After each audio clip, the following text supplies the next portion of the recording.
အာနာရှင်ရပြဿနာလားလူဝပြဿနာလားဒီနေ့ဒီเจ้าအရာလေးပြောတော့မှာဖြစ်ပါတယ်လူတော်များများကအာနာဆိုတဲ့စကားလုံးကိုကြားမယ်ဆိုလို့ရှိရင်လန့်ကြပါတယ်ငါတို့ဖိနှိပ်တော့မှာလားငါတို့ချုပ်ချယ်တော့မှာလားလူမျိုးကောင်းတဲ့မှာအတွေ့ရောက်လာပါတယ်အာနာရှင်ဆိုလို့ရှိရင်တော့ပို့ဆိုးပေါ့ဗျာဒီမိုးယူဖြစ်လို့တကယ်ကြတော့ကျွန်တော်အာနာတို့အာနာရှင်ဆိုတဲ့စကားလုံးတွေကနိုင်ငံရေးနဲ့နှွေသွားလို့တာကြောက်စရာကောင်းတဲ့စကားလုံးတွေဖြစ်သွားတာပါတကယ်ကျွန်တော်လူမှုဘဝနေထိုင်တဲ့ပတ်ဝန်းကျင်မှာဆိုလို့ရှိရင်လေအာနာဆိုတဲ့စကားလုံးအာနာရှင်ဆိုတဲ့စကားလုံးတွေကကျွန်တော်ဂီယူမဆိုင်မိပေမဲ့အလိုလိုတည်ရှိနေတဲ့စကားလုံးတွေဖြစ်ပါတယ်အာနာနဲ့မျိုးရှိပါတယ်ပထမတစ်မျိုးကတော့ top down power ဖြစ်ပါတယ်အထက်ကနေအောက်ကိုစီးဆင်းတဲ့ power ဖြစ်ပါတယ်နီးစပ်ဆုံးဥပမာပြမယ်ဆိုလို့ရှိရင်စစ်တပ်ပါစစ်တပ်အာဏာဒီအထက်ကနေအောက်ကိုစီးဆင်းတာဖြစ်ပါတယ်အဖွဲ့အစည်းတစ်ခုခု NGO ဖြစ်ဖြစ် INGO ဖြစ်ဖြစ်အထက်ကမှလူကြီးတယောက်ရှိပါတယ်အဲလူကြီးတယောက်ချပေးတဲ့ instruction ကိုအောက်က bureaucrat ပေါ့နော်ဌာနဆိုင်ရာတွေပေါ့နော်အစိုးရဆိုလို့ရှိရင်လည်းဝန်ကြီးဌာနပေါ့ဒီလိုမျိုးဝန်ကြီးဌာနသက်ဆိုင်ရာဌာနတွေက bureaucrat တွေကအဲဒီ instruction ကိုဖော်ဆောင်ရတာဖြစ်ပါတယ်အဲဒီအမိန့်ဒီဘယ်ကလာလဲဆိုလို့ရှိရင်အထက်ကလာတာဖြစ်ပါတယ်ဒါမျိုး power ကိုကျွန်တော်က top down power လို့ခေါ်ပါတယ်ဒုတိယတစ်ခု bottom up power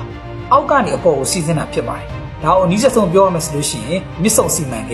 မံကိန်းကိုမြန်မာနိုင်ငံပြည်သူလူထုတော်များကကန့်ကွက်ကြတဲ့အတွက်ကြောင့်မလို့တမန်တော်ဦးသိန်းစိန်ကမြစ်ဆုံစီမံကိန်းကိုရပ်တန့်လိုက်ရတယ်။ဒါဒီကျွန်တော်တို့က bottom up power ဖြစ်ပါတယ်။အောက်ကနေအထက်ကိုစီးတဲ့ power ဖြစ်ပါတယ်။နောက်ထပ်ဥပမာတစ်ခုကိုမြင်တောင်ပြီးမဲ့ဆိုလို့ရှိရင်အထက်ချုပ်ဆက်ရုံတစ်ခုမှရှိတယ်။မန်နေဂျာကနေဒီအလုပ်သမားကိုငါမကြိုက်ဘူး။အချိန်လည်းမမှန်ဘူး။ဆိုတဲ့အကြောင်းမဲ့ချက်တွေနဲ့ကျွန်တော်ထုတ်လိုက်တယ်။ဒါဒီကျွန်တော်က top down power နဲ့ဖြုတ်လိုက်တာဖြစ်ပါတယ်။အဲ့လိုအခြေအနေမှာထက်ကျုပ်စိတ်ရောဝန်ထမ်းတွေကလာစာနဲ့လို့ဆိုပြီးကျွန်တော်ဆန္ဒပြတယ်လာစာထက်တိုးမပေးဘူးဆိုလို့ရှိရင်အလုံးမစင်းမှုဆိုပြီးရှိသမျှအလုပ်သမားတွေကကန့်ကွက်ဆန္ဒပြလိုက်တဲ့အချိန်မှာစက်ရုံပိတ်လိုက်ရတယ်ဒါဒီကျွန်တော်က bottom up power အောက်ကနေထက်ကိုစီးတဲ့ power ဖြစ်ပါတယ်အခုလက်ရှိကျွန်တော်တို့အပေါ်ကိုတက်ရောက်နေတဲ့ power ဒီ top down power ဖြစ်ပါတယ်အထက်ကနေအောက်ကိုလာတဲ့အာဏာဖြစ်ပါတယ်ဘာကြောင့်လဲဆိုတော့တပ်မတော်အစိုးရအုပ်ချုပ်နေတာဖြစ်တဲ့အတွက်ကြောင့်မလို့ပ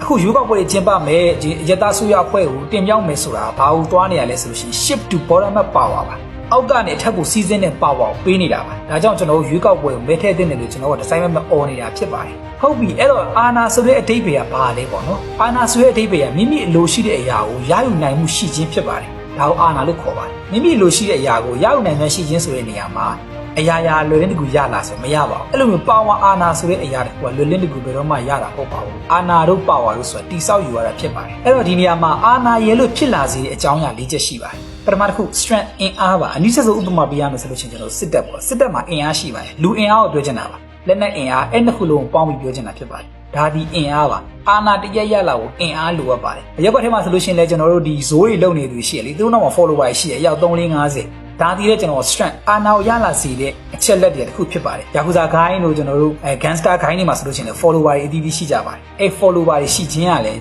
အာနာကိုရလာစီပါတယ်ဒါပထမချက် strength ပါ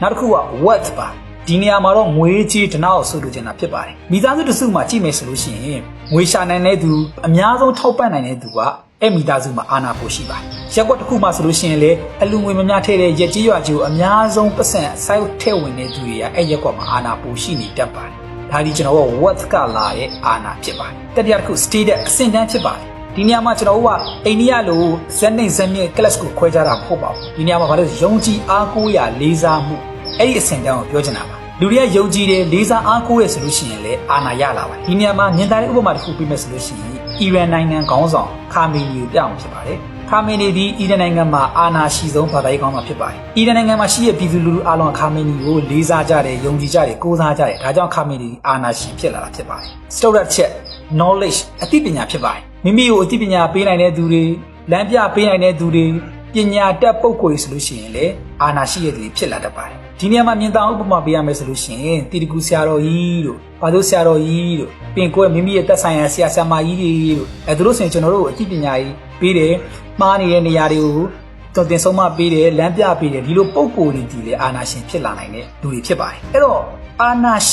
ရှင်ဆိုတဲ့ရှင်ဆိုတဲ့အရာဘာကိုပြောရလဲဆိုရင်ပိုင်ရှင်ပြောတာဖြစ်ပါတယ်ကျွန်တော်တို့အလုတ်မှာအလုတ်တစ်သေးရှိတယ်အဲ့အလုတ်ကိုဦးစီးတဲ့သူအလုတ်ရှင်လို့ခေါ်ပါတယ်ဆိုင်တစ်ဆိုင်ကိုပိုင်မယ်ဆိုလို့ရှိရင်အဲ့ဆိုင်ကိုဆိုင်ရှင်လို့ခေါ်ပါတယ်အဲ့လိုမျိုးပဲအာနာရှိတဲ့သူတွေကိုအာနာရှင်လို့ခေါ်တာဖြစ်ပါတယ်အာနာကိုပိုင်ဆိုင်ထားတဲ့သူတွေလို့ပြောချင်တာဖြစ်ပါတယ်ဒီနေရာမှာအာနာရှင်ရဲ့ပြဿနာမဟုတ်ပါဘူးအာနာရှင်ဒီကျွန်တော်ရဲ့လူမှုနေထိုင်ဘဝမှာမိသားစုမှာပတ်ဝန်းကျင်မှာနေရာတိုင်းမှာအာနာရှင်တွေအများကြီးရှိပါတယ်အာနာတွေလည်းအများကြီးတက်ရောက်နေပါတယ်ဘာပြဿနာရှိရလဲဆိုရင်လူဝပြဿနာဖြစ်ပါတယ်စိတ်ဓာတ်မကောင်းတဲ့သူတွေကိုချိုးပဲကြည့်တဲ့သူတွေ အချက်မောက်လုံးမဲ့သူတွေလက်ထဲကိုအာဏာသွားမထဲမိဖို့ပဲလိုအပ်တာဖြစ်ပါတယ်လူတော်လူကောင်းတွေလက်ထဲကိုအာဏာထဲမှသာလေအာဏာရှင်ကောင်းတွေဖြစ်မှာဖြစ်ပါတယ်ပူတင်ကိုကြည့်လိုက်ပါပူတင်လောက်အာဏာရှင်ဆန္ဒပူတင်ပဲရှိပါတယ်ဒါပေမဲ့ပူတင်ကသူပထမဆုံးတာဝန်ယူတဲ့သမ္မတတက်တန်းမှာရင်ရုရှားနိုင်ငံကို GDP ငကိုရှင် GDP ရဲ့၄ဆကိုတိုးတက်အောင်လုပ်နိုင်ခဲ့တဲ့အာဏာရှင်ဖြစ်ပါတယ်အခုချိန်ထိရုရှားနိုင်ငံပြည်သူလူထုက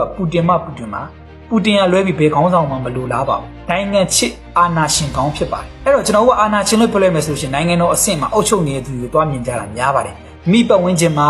မိမိရက်ွက်ထဲမှာမိမိသားစုမှာမကောင်းတဲ့အာဏာရှင်တွေရှိနေမှာဆိုလို့ရှိရင်အဲ့အာဏာရှင်တွေကိုကျွန်တော်ကဖယ်ရှားပြီးကောင်းမွန်တဲ့အာဏာရှင်တွေကိုတင်ရမှာဖြစ်ပါတယ်လူတော်များငါတို့ကအာဏာရှင်ကိုမလိုချင်ဘူးငါတို့အာဏာရှင်ကိုမလိုချင်ဘူးဆိုရင်အမြဲတမ်းကြွကြော်လေးရှိပါတယ်အာဏာရှင်မရှိတဲ့နိုင်ငံအာဏာရှင်မရှိတဲ့နေရာအာဏာရှင်မရှိတဲ့မိသားစုရက်ွက်ဆိုတာဒီကမ္ဘာပေါ်မှာဘယ်နေရာမှမရှိပါဘူးအဲ့တော့ကျွန်တော်ကအာဏာရှင်ကိုမလိုချင်ရမှာမဟုတ်ပါဘူးလူဆိုးတွေလူမိုက်တွေစိတ်သက်မကောင်းတဲ့သူတွေကိုကြိုးကိုကြည့်တဲ့သူတွေကိုအာဏာရှင်ဖြစ်ခွင့်ပေးလို့မရတာပါဒါကိုကျွန်တော်ကိုယ်ပြသိသိချင်းလို့ဒီနေ့ဗီဒီယိုလေးပြောချင်းဖြစ်ပါတယ်အားလုံးပြည့်စုံတဲ့သတင်းချုပ်ဖြစ်ကြပါစေကျမကြီးလေးကူးဆိုင်ပါအခုလောထုတ်ပွေးအများကြီးဖြစ်နေကြပါတယ်အားလုံးကျေးဇူးအများကြီးတင်ပါတယ်ခင်ဗျာ